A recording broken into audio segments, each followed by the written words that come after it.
Assalamualaikum warahmatullahi wabarakatuh. Perkenalkan, nama saya adalah Rodiah SPD. Saya adalah calon guru penggerak angkatan 10 dari SD Negeri 93-1 Lopa Aur, Kecamatan Pemayung, Kabupaten Batanghari, Provinsi Jambi. Kali ini saya akan melakukan wawancara dengan salah satu kepala sekolah yang ada di lingkungan sekitar tempat kerja saya, yaitu Bapak Erman SPD. Beliau merupakan salah satu kepala sekolah penggerak yang ada di Kecamatan Pemayung.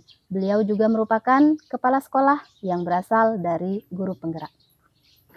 Assalamualaikum Pak Erman. Waalaikumsalam warahmatullahi wabarakatuh, Ibu Rodiah. Bagaimana kabarnya Pak hari ini? Alhamdulillah baik. Bagaimana kabar Ibu? Alhamdulillah baik Pak. Baik. Mohon izin, Ya. minta waktunya sebentar Pak. Ya. Saya ingin melakukan wawancara terkait pemenuhan tugas saya di dalam pendidikan guru penggerak. Yang mana tugas ini merupakan tugas demonstrasi kontekstual modul 3.1, pengambilan keputusan berbasis nilai-nilai kebajikan sebagai seorang pemimpin.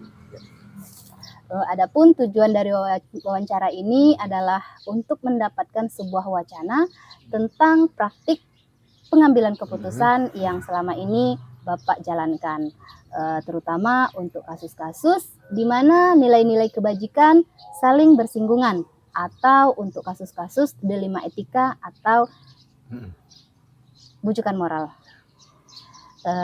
Apakah Bapak bersedia saya wawancara saat ini? Insya Allah saya bersedia. Terima kasih. Saya mulai dari pertanyaan yang pertama. Bagaimana Bapak dapat mengidentifikasi kasus-kasus merupakan dilema etika atau bujukan moral, Pak? Baik, terima kasih atas pertanyaannya. Saya akan coba jawab. Untuk mengidentifikasinya, menurut saya cukup mudah.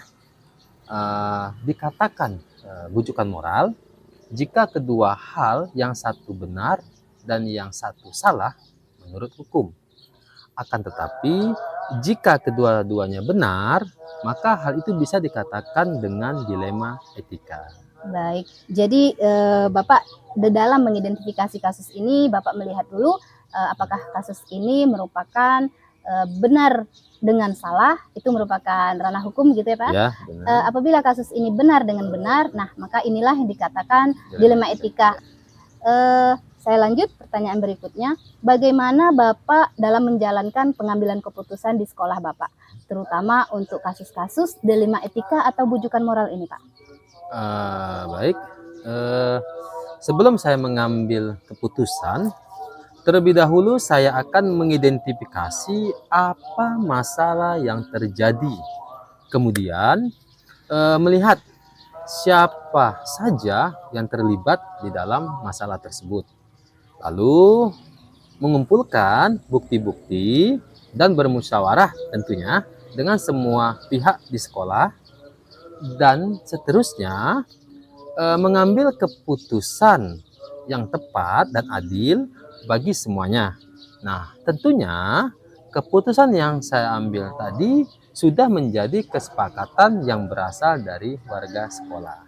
Baik, jadi di dalam menjalankan pengambilan keputusan ini terlebih dahulu Bapak mengidentifikasi permasalahan yang sedang terjadi. Kemudian Bapak melihat siapa saja yang terlibat dan mengumpulkan bukti-bukti, lalu melakukan musyawarah sehingga mendapatkan keputusan yang baik dari warga sekolah, gitu ya Pak ya.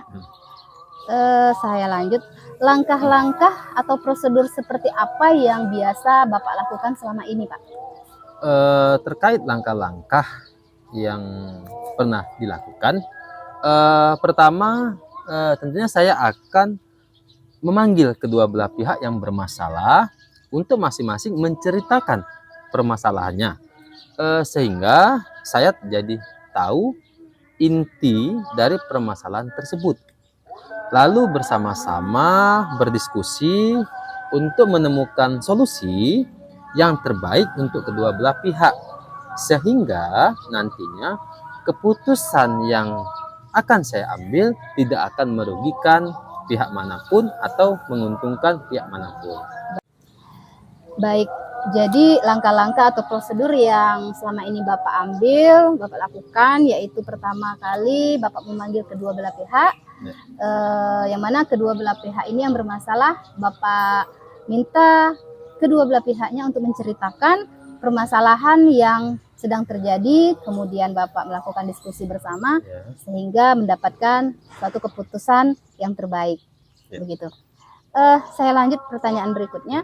Hal-hal apa saja yang selama ini Bapak anggap efektif dalam pengambilan keputusan pada kasus-kasus delima etika ini, Pak? Baik, tentunya di sini melakukan diskusi dengan semua warga sekolah agar dapat menemukan solusi terbaik, katakanlah begitu, dan pengambilan keputusan yang tepat bagi kedua belah pihak sehingga permasalahan seperti ini tidak terulang kembali di kemudian hari. Oke, jadi hal yang efektif menurut Bapak itu yang pertama itu melakukan diskusi dengan semua warga sekolah agar dapat menemukan solusi terbaik dan mengharapkan permasalahan ini tidak terulang kembali, begitu ya Pak? Ya. Hal-hal apa saja Pak yang selama ini merupakan tantangan dalam pengambilan keputusan pada kasus-kasus delima etika ini? Tantangan dalam pengambilan keputusan ya, ini kalau saya lihat tidak jarang masih ada yang kontra ya, atau kurang setuju dengan keputusan yang diambil. Nah, seperti itu tantangannya. Oh, jadi tantangan yang selama ini dalam pengambilan keputusan itu ternyata masih ada terdapat kontra, ya Pak ya, atau kurang setuju atas keputusan yang Bapak ambil, begitu ya Pak. Baik, apakah Bapak memiliki jadwal khusus nih Pak untuk sebuah penyelesaian kasus delima etika ini?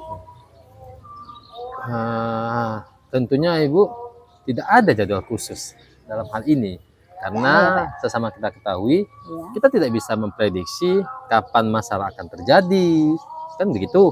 Apakah setiap hari, bisa saja sehari 2 kali, bisa saja 1 bulan 1 kali, jadi tidak bisa diprediksi. Maka dari itu tentunya tidak ada jadwal khusus dalam penyelesaian masalah. Namun ketika ada masalah dan saya menerima laporan, tentunya saya akan langsung mengidentifikasi masalah tersebut.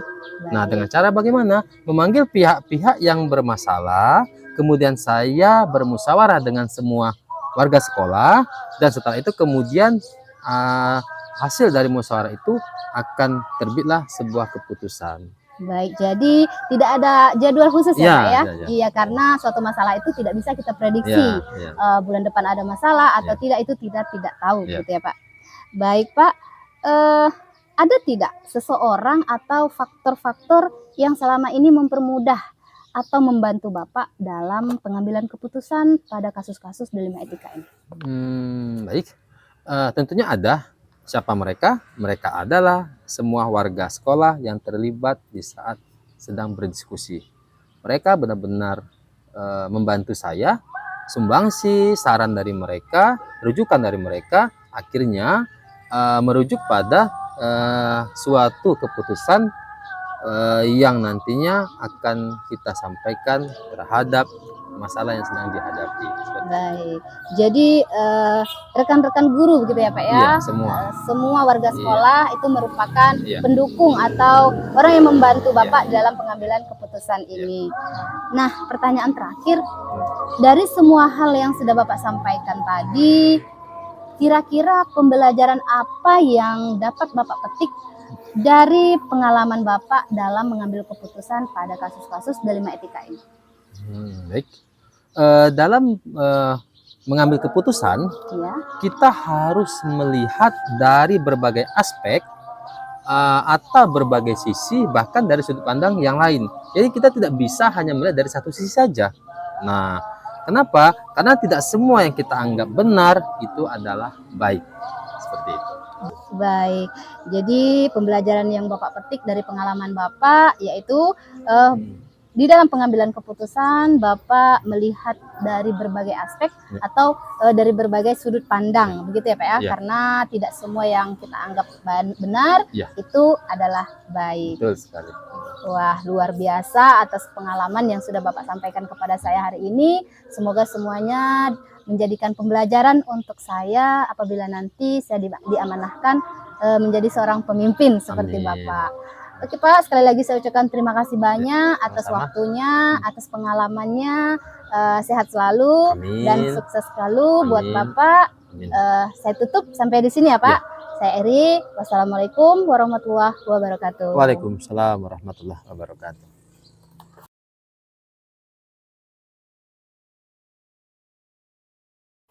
Assalamualaikum warahmatullahi wabarakatuh.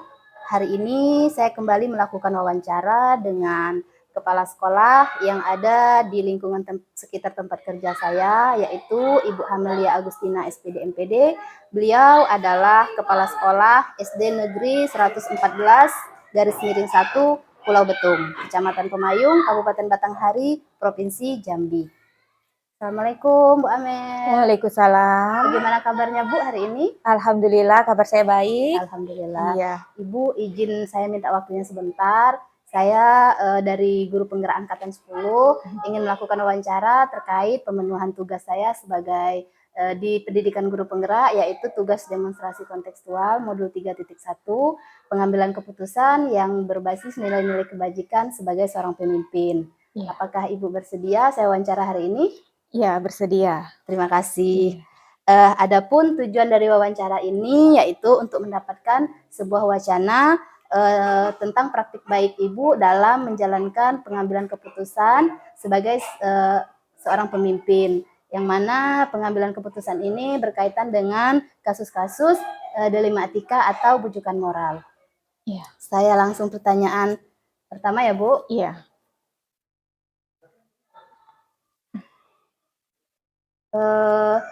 Selama Ibu memimpin, bagaimana Ibu di dalam mengidentifikasi kasus-kasus yang merupakan dilema etika atau bujukan moral, Bu? Iya, selama ini pengalaman saya jika terdapat kasus atau masalah di sekolah yang mana kita mengkategorikannya mana yang termasuk bujukan moral atau yang mana dilema etika, itu biasanya saya menelaah dulu. Nah, menelaah kasus atau masalah yang terjadi itu, melihat dari nilai-nilai yang terdapat dari kasus itu. Nah, kemudian saya juga meninjau, melihatnya ini termasuk moral jika dia yang bagaimana, ini termasuk yang ke dilema etika jika dia bagaimana. Nah, dari situ kita melihat dulu kan dari sisi moralnya atau hukumnya. Mungkin kalau di sekolah ini lebihnya ke norma ya, pelanggaran norma begitu. Nah, jika kasus atau masalah itu dianya benar lawan salah, itu kan sudah pasti melanggar norma. Nah, jadi itu sudah jelas masuk ke yang gitu ya? Moral gitu ya kan, yang kebujukan moral. Nah, kalau masalah itu benar lawan benar, nah itu berarti termasuk ke dilema etika. Sejauh itu seperti itu sih pemahaman saya dan yang saya lakukan. Oke, baik Ibu. Berarti di dalam mengidentifikasi Ibu menelaah dulu, melihat dulu bagaimana kasus itu, apakah benar lawan salah ataupun benar lawan benar. Kalau melawan salah itu sudah jelas Ibu ya, dikatakan bujukan moral, yaitu ranah hukum perginya. Kalau benar lawan benar itu merupakan dilema etika. Oke, baik Bu. Saya lanjut pertanyaan berikutnya. Bagaimana Ibu menjalankan pengambilan keputusan di sekolah Ibu ini, terutama untuk kasus-kasus dilema etika ini, Bu? Ya, nah kalau yang untuk dilema etika itu berarti yang benar lawan benar ya. Nah, itu kan bersinggungan dengan pribadi kita gitu. Nah, kalau saya biasanya saya lakukan identifikasi dulu, identifikasi masalah dulu. Nah, dari identifikasi itu kan nanti kita tahu analisis dulu kan masalahnya itu, apa akar penyebab masalahnya. Kenapa masalah atau kasus itu bisa terjadi? Kenapa? Tentu kita harus analisis dulu, harus identifikasi dulu. Nah, setelah kita melakukan identifikasi itu, kita sudah tahu penyebabnya, akar masalahnya apa, baru mungkin kita akan mencari jalan keluarnya, mencari keputusan yang tepat, yang kiranya adil, dan semua pihak tidak ada yang dirugikan. Seperti itu sejauh ini, harus identifikasi masalahnya dulu. Oh, berarti di dalam pengambilan keputusan, Ibu diawali dengan mengidentifikasi dulu ya Bu ya, mengidentifikasi dulu sebuah kasus tersebut, kemudian baru Ibu bisa mengambil suatu keputusan yang tepat di dalam permasalahan itu. Baik Bu, saya lanjutkan pertanyaan berikutnya. Bagaimana langkah-langkah atau prosedur yang selama ini Ibu lakukan di dalam penyelesaian kasus-kasus delima etika ini? Iya, sebenarnya tidak ada langkah-langkah yang baku ya Bu Dia. Kita hanya melihat dari kondisi bagaimana masalah itu kan, apakah sedang, ringan gitu. Tapi yang jelasnya untuk langkah-langkahnya itu yang pertama itu pasti kita melakukan identifikasi itu kan, mencari penyebab masalahnya, pasti itu yang pertama. Kenapa kasus atau masalah itu bisa terjadi? Tentu kita harus identifikasi dulu. Nah, setelah kita dapat apa masalahnya, penyebabnya apa, baru mencari oknumnya atau pihak-pihak yang terlibat dari masalah tersebut. Siapa saja, kenapa bisa mereka terjadi permasalahan itu. Kemudian setelah itu baru mengkonfirmasi kepada pihak-pihak yang terlibat. Bagaimana, kenapa bisa terjadi, tentu harus kita konfirmasi dengan pihak yang terjadi permasalahan itu dan dengan pihak yang ada di sekitarnya. Nah, setelah ketiga itu barulah duduk bersama, berembuk untuk mencari solusi yang terbaiknya. Dan tetap lagi dengan adil, dengan tidak ada pihak yang dirugikan seperti itu. Intinya setiap ada masalah, saya berusaha untuk mengambil keputusan itu untuk kemaslahatan orang banyak gitu. Tidak ada yang dirugikan seperti itu. Oke, baik. Jadi di langkah-langkahnya itu tidak baku, namun Ibu berpedoman kepada yang pertama mengidentifikasi, kemudian konfirmasi Bu ya terhadap pihak yang terkait, lalu menanyakan mengapa permasalahan itu terjadi dan melakukan musyawarah sehingga Ibu dapat mengambil keputusan yang tidak merugikan kedua belah pihak gitu ya Bu ya. Nah, dalam ini hal-hal apa saja yang selama ini Ibu anggap efektif Bu di dalam pengambilan keputusan pada kasus-kasus delima etika ini? Iya, nah balik ini seperti kata saya tadi, kalau menurut saya yang efektif itu ya semua kalau kita ada masalah penyelesaian itu adalah dengan diskusi, dengan kita melakukan musyawarah di warga sekolah. Itu menurut saya sangat efektif karena jika kita mengambil keputusan itu sepihak, otoriter kita tanpa ada campur tangan dari pihak yang warga sekolah lain, itu menurut saya tidak efektif karena kan untuk suatu masalah keputusan dan penyelesaiannya itu kan harus direncanakan bersama, dirembuk dulu bagaimana ini rencana ini untuk masalah ini, penyelesaiannya ini apakah sudah cocok, sudah sesuai dengan norma gitu kan, sesuai dengan adat kita di sini seperti itu. Maka menurut saya yang paling efektif itu ialah bermusyawarah kalau ada masalah untuk penyelesaiannya itu. Baik, jadi menurut Ibu langkah yang efektif itu diskusi, musyawarah gitu ya. Karena di dalam mengambil keputusan itu tidak bisa kita sendiri memutuskan, kita kan harus, kita sebagai pemimpin tetap berkolaborasi begitu ya. Iya, harus mendengar juga kan saran, ide, pendapat dari para rekan guru seperti itu. Iya, baik. Jadi baru dapat menyimpulkan keputusan yang mana yang terbaik itu. Iya, selama ini seperti itu. Oke, Ibu, kita lanjut. Selama ini hal-hal apa saja yang merupakan tantangan Ibu di dalam pengambilan keputusan ini, Bu?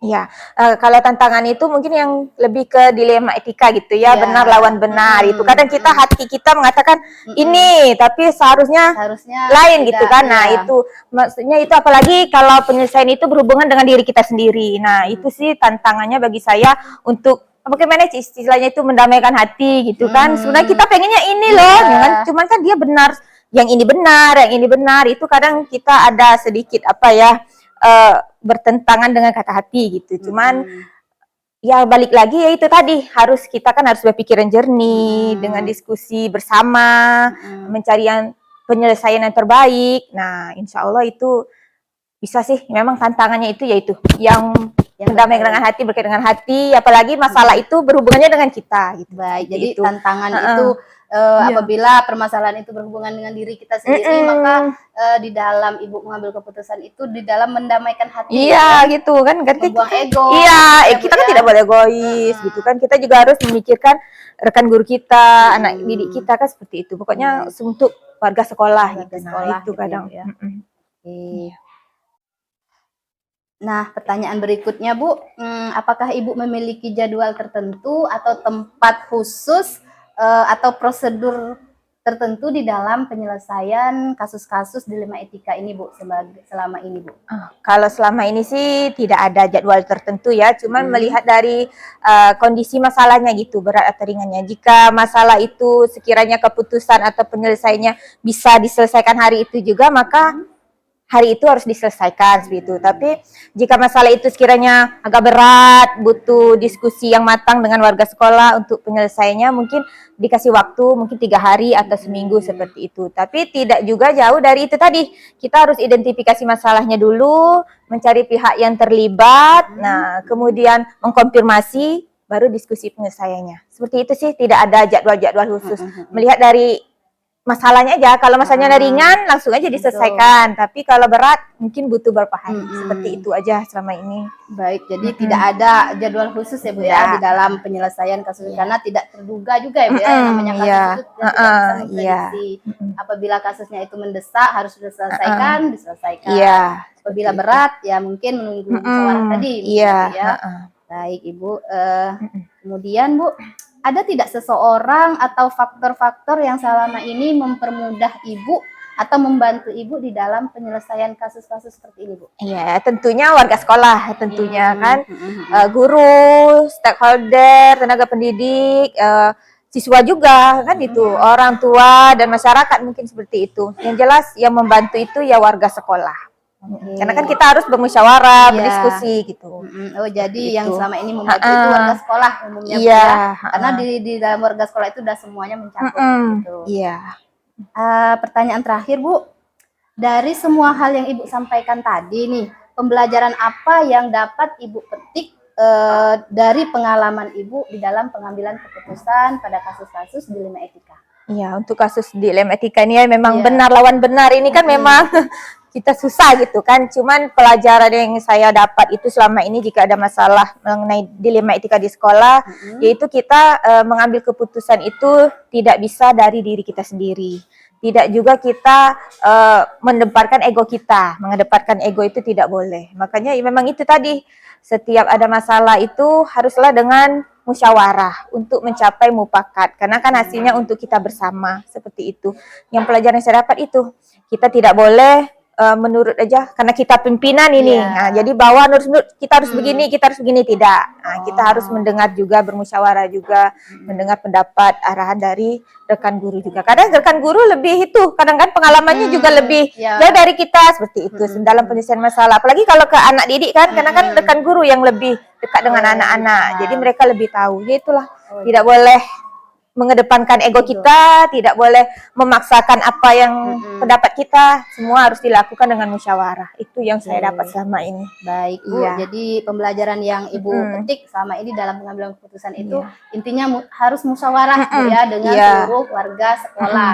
Tidak boleh mengedepankan ego sebagai seorang pemimpin, begitu ya, Bu, ya. Oke, Bu, luar biasa sekali pengalamannya. Terima kasih, Bu, yang sudah berbagi dengan saya. Semoga semua ini menjadi pembelajaran untuk saya apabila nanti saya diamanahkan menjadi seorang pemimpin seperti Ibu. Sehat selalu, Bu, sukses selalu. Sekali lagi saya ucapkan terima kasih banyak yang sudah meluangkan waktu untuk saya. Dan saya akhiri sampai di sini ya, Bu. Iya. Oke, assalamualaikum warahmatullahi wabarakatuh. Ya, waalaikumsalam. Sukses juga untuk Ibu Dia di pendidikan guru penggeraknya. Terima kasih, Bu.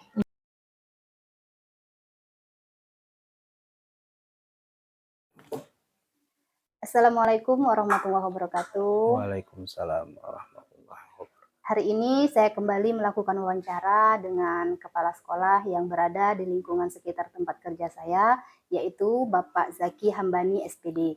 Beliau adalah kepala sekolah SD 16 Selat, Kecamatan Pemayung, Kabupaten Batanghari, Provinsi Jambi.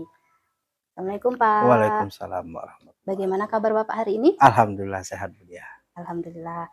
Pak, saya izin minta waktu Bapak sebentar. Iya, Saya ingin mewawancara terkait pemenuhan tugas saya di dalam pendidikan guru penggerak, oke, yaitu tugas demonstrasi kontekstual modul 3.1, oke, pengambilan keputusan yang berbasis nilai-nilai kebajikan sebagai seorang pemimpin. oke, siap. Eh, apakah Bapak bersedia saya wawancara sekarang? Bersedia. Alhamdulillah, terima kasih sebelumnya. Adapun tujuan wawancara ini, Pak, untuk mendapatkan sebuah wacana tentang praktik pengambilan keputusan yang selama ini Bapak lakukan terkait kasus-kasus dilema etika. Oke. Pertanyaan yang pertama, selama ini bagaimana Bapak dapat mengidentifikasi kasus-kasus yang merupakan dilema etika atau bujukan moral, Pak? Ya, terima kasih Bu Dia. Nah, jadi pengalaman saya selama ini dalam mengidentifikasi kasus-kasus yang berkaitan dengan dilema etika, ya dilema etika kita ketahui bahwa dilema etika itu kasusnya benar versus benar. Nah, kemudian saya mengajak rekan saya berpikir dan juga mencari solusinya bersama-sama terhadap kasus dilema etika ini. Kemudian kasus bujukan moral itu benar versus salah. Iya. Nah, jadi kita bisa mengetahui bahwa kasus itu benar, kemudian kasus itu salah, ya kita bisa menilai sendiri dari uh, asal muasal dari kasus tersebut. Nah, maka untuk mengidentifikasinya saya perlu mengajak rekan saya berkolaborasi ataupun memikirkan secara bersama-sama untuk mencari mengetahui kasus itu benar atau salahnya. Baik, jadi di dalam mengidentifikasi permasalahan kasus-kasus dilema etika atau bujukan moral ini Bapak berkolaborasi Iya, dengan mungkin majelis rekan-rekan majelis guru atau guru, warga sekolah ya Pak iya, ya, untuk mengetahui apakah ini termasuk dilema dilema etika etika atau ataupun bujukan moral. moral. Iya. Baik, pertanyaan selanjutnya, selama ini bagaimana Bapak dalam menjalankan pengambilan keputusan, terutama untuk kasus-kasus dilema etika ini Pak? Nah, jadi setelah saya mengidentifikasi, kemudian saya dengan rekan guru tentunya mengadakan rapat. Apabila kasus ini terlalu berat, maka saya mengajak rekan-rekan guru, kemudian orang yang ada di lingkungan sekolah untuk rapat. Setelah rapat, nah kami mencari solusi terbaik dari keputusan dilematika tersebut. Nah, kita ketahui benar semuanya, benar A dengan B, kasus A dengan kasus B itu bisa merugikan yang mana, menguntungkan yang mana. Makanya kami selalu berkolaborasi dengan rekan-rekan guru untuk mencari solusi terbaik dari kasus tersebut.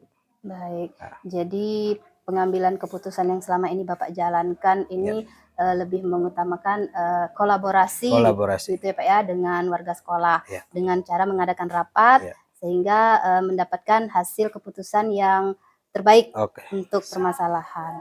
Baik, langkah-langkah kemudian langkah-langkah atau prosedur seperti apa yang biasa Bapak lakukan selama Ya. ini?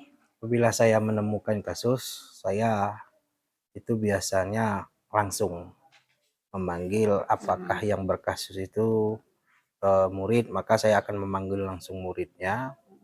Kemudian apakah yang berkasus yang punya kasus itu guru, maka saya memanggil dulu gurunya. Saya ajak dulu mereka bercerita dulu terhadap permasalahan yang ada di sekolah tersebut. Nah, kemudian setelah saya memanggil, saya ajak rekan-rekan saya yang ada di sekolah untuk mengidentifikasi kasus ini termasuk ke dalam dilema etika ataupun bujukan moral. Nah, setelah itu apabila kasusnya tergolong berat, saya akan rapat. Nah, bisa saya melibatkan komite sekolah, masyarakat maupun unsur lainnya yang berkaitan dengan kasus tersebut. Nah, kemudian setelah itu setelah rapat itu kami mencari solusi terbaik dari kasus tersebut. Nah, kita cari jalan keluarnya tidak merugikan yang A maupun tidak merugikan yang B. Gitu. Baik. Jadi langkah-langkah atau prosedur yang biasa Bapak lakukan itu memanggil pihak yang terkait ya Ya, Pak ya, Apabila itu murid, maka murid yang akan dipanggil, apabila guru, maka guru. Iya. Dan tidak lupa juga Bapak melakukan kolaborasi Iya. gitu ya Pak ya. Apabila kasusnya berat, Bapak memanggil komite sekolah gitu ya Iya. Pak ya. Agar mendapatkan solusi dan keputusan yang tepat. Iya. Oke Pak, hal-hal apa saja yang selama ini Bapak anggap efektif nih Pak dalam pengambilan keputusan pada kasus-kasus dilema etika? Ya. Selama ini dalam kasus dilema etika itu sudah saya sampaikan dari awal tadi, yang benar versus benar. Benar, Nah, ya. kemudian menurut saya yang paling efektif dalam pengambilan keputusan, yang pertama tentu kita mencari solusi terbaik dari kasus tersebut. Terus yang kedua, kita berkolaborasilah dengan unsur-unsur yang ada di sekolah agar kita tidak berpikir sendiri. Karena bagi saya berpikir satu orang itu kurang efektif lah daripada Iya, iya. berpikir dengan banyak orang. Mungkin ada pendapat dari rekan-rekan yang lain, nah, bisa kita jadikan solusi terbaik dalam pengambilan keputusan. Kemudian hambatan ya tentu tadi saya melihat dalam pengambilan keputusan ada hal yang mungkin kurang berkenan terhadap keputusan A, kemudian yang B kurang menerima, tetapi dalam pengambilan saya makanya mengajak rekan-rekan itu supaya bersama-sama agar keputusannya itu mendapatkan hal yang terbaik. Oke, jadi hal yang efektif yang sudah Bapak jalankan selama mengambil keputusan ini yaitu mencari solusi terbaik dengan cara berkolaborasi, tidak berpikir sendiri, Iya, tidak memutuskan tidak sendiri, memutuskan meskipun sendiri. Bapak sebagai seorang pemimpin Iya, tetap meminta pendapat saran atau sumbangsi dari rekan guru rekan-rekan ya Pak ya, semua. atau warga sekolah gitu. Dan tantangan tadi selain yang Bapak sebutkan itu ada lagi tidak Pak tantangan dalam pengambilan keputusan ini? Ya, selain yang saya sebutkan tadi, kalau tantangan ya pasti kita dalam pengambilan keputusan itu karena berpikirnya banyak, nah, maka mungkin tantangan itu akan dihadapi oleh kita banyak. Tapi kalau menurut saya tadi, kalau kita mengambil keputusan sendiri, ya kita harus menghadapi solusinya pasti sendiri gitu. Oke, begitu ya Pak ya. Baik Pak, pertanyaan selanjutnya, ada tidak Pak jadwal tertentu atau tempat khusus untuk Bapak di dalam penyelesaian kasus dilema etika ini Pak? Ya. Kalau untuk jadwal, biasanya saya menemukan kasus itu yang tergolong ringan, saya pasti menyelesaikan pada saat itu. Kemudian kasus yang tergolong berat dan tidak mungkin saya menyelesaikannya sendiri dan saya butuh orang banyak, maka saya bisa menyelesaikannya pada esok harinya atau hari berikutnya dengan cara mengajak orang-orang yang terkait untuk mencari solusi terbaik dari kasus tersebut. Nah, kemudian kalau kalau orangnya sedikit atau kasusnya tergolong ringan, bisa saya ajak duduk bersama saya di sini. Kemudian apabila kasusnya tergolong berat, mungkin kami akan menggunakan ruangan untuk berdiskusi bersama-sama. Gitu. Jadi jadwal tertentu itu tergantung Tergantung permasalahan ya Pak ya. permasalahannya. Apabila permasalahan itu ringan, Iya, maka bisa langsung diselesaikan selesaikan. pada hari itu. Iya. Namun apabila kasus itu tergolong berat, Bapak perlu kolaborasi dengan Iya, warga sekolah warga terkait sekolah. pengambilan keputusan Iya. pada kasus tersebut. Baik Pak, selama ini ada tidak seseorang atau faktor-faktor yang selama ini mempermudah atau membantu Bapak dalam pengambilan keputusan? Ya, karena saya dalam pengambilan keputusan itu selalu melibatkan rekan-rekan guru, kemudian warga sekolah. Mungkin menurut saya yang selama ini saya lakukan ya berkolaborasi lah dengan rekan-rekan guru, karena bagi saya mungkin ya rekan-rekan guru pernah mengalami kasus suatu hal, jadi mereka juga bisa berbagi terhadap saya, apalagi saya ini masih tergolong muda menjadi kepala sekolah, Bu. Nah, jadi selalu saya utamakan itu berunding bersama-sama, duduk bersama-sama untuk menyelesaikan suatu permasalahan tersebut. Baik. Jadi seseorang atau faktor yang mempermudah atau membantu Bapak selama ini yaitu Ya, rekan-rekan rekan guru. guru ya Pak ya, Ya. karena Bapak juga masih muda, masih baru, mungkin mereka lebih banyak Iya, pengalaman, maka Bapak minta solusi terbaik lah dari ya mereka. solusi terbaik dari mereka. Baik Pak, pertanyaan terakhir nih, dari semua yang telah Bapak sampaikan tadi, pembelajaran apa yang dapat Bapak petik dari pengalaman Bapak dalam pengambilan keputusan pada kasus-kasus dilema etika?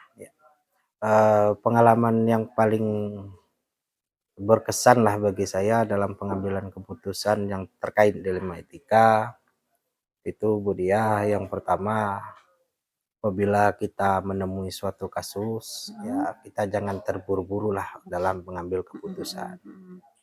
Nah, setelah itu kita ajaklah rekan-rekan guru kita untuk duduk bersama, berpikir bersama, diskusi bersama, mencari solusi bersama terhadap permasalahan tersebut. Nah, kemudian jangan lupa kita libatkan orang-orang yang terkait, seperti orang tua, kemudian komite sekolah, kemudian bisa juga unsur-unsur masyarakat yang lainnya dalam pengambilan keputusan. Kita mintalah pendapat-pendapat dari mereka terhadap hal tersebut.